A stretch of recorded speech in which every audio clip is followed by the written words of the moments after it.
Chapter 7 of Anna Karenina, Book 8, by Leo Tolstoy, translated by Constance Garnett.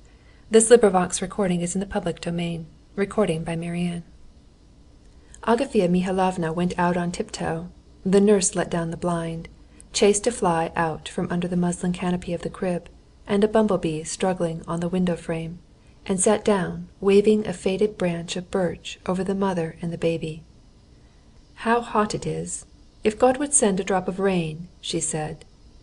"Yes, yes, shh, shh, shh," was all Kitty answered, rocking a little, and tenderly squeezing the plump little arm, with rolls of fat at the wrist, which Mitya still waved feebly as he opened and shut his eyes. That hand worried Kitty. She longed to kiss the little hand, but was afraid to for fear of waking the baby. At last the little hand ceased waving, and the eyes closed. Only from time to time, as he went on sucking, the baby raised his long, curly eyelashes and peeped at his mother with wet eyes, that looked black in the twilight. The nurse had left off fanning, and was dozing. From above came the peals of the old prince's voice, and the chuckle of Katavasov. "They have got into talking without me," thought Kitty. "But still, it's vexing that Kostya's out. He's sure to have gone to the bee-house again. Though it's a pity he's there so often, still I'm glad. It distracts his mind. He's become altogether happier and better now than in the spring. He used to be so gloomy and worried that I felt frightened for him.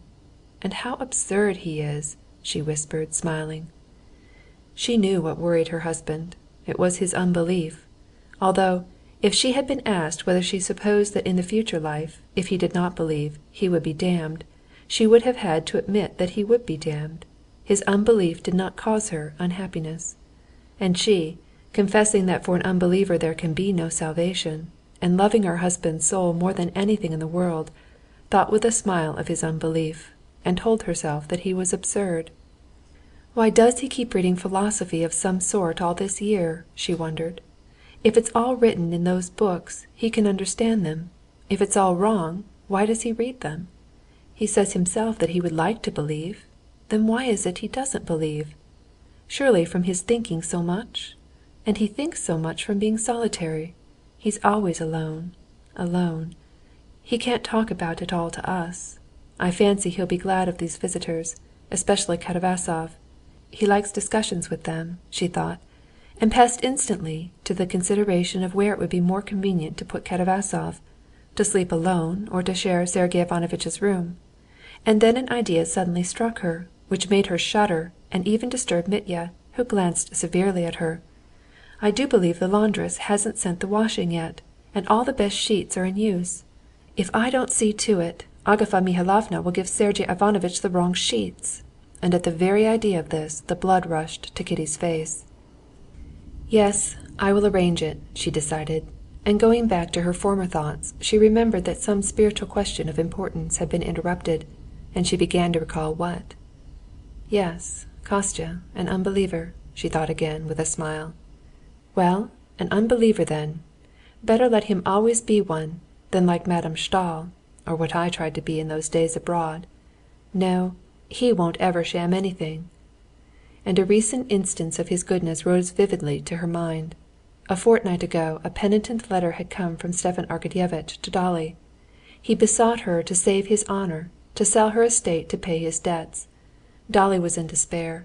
She detested her husband, despised him, pitied him, resolved on a separation, refused to resolve, but ended by agreeing to sell part of her property. After that, with an irrepressible smile of tenderness, Kitty recalled her husband's shamefaced embarrassment, his repeated awkward efforts to approach the subject, and how at last, having thought of the one means of helping Dolly without wounding her pride, he had suggested to Kitty, what had not occurred to her before, that she should give up her share of the property. An unbeliever indeed, with his heart, his dread of offending anyone, even a child. Everything for others, nothing for himself. Sergey Ivanovitch simply considers it as Kostya's duty to be his steward, and it's the same with his sister. Now Dolly and her children are under his guardianship. All these peasants who come to him every day, as though he were bound to be at their service. Yes, Only be like your father, only like him," she said, handing Mitya over to the nurse, and putting her lips to his cheek.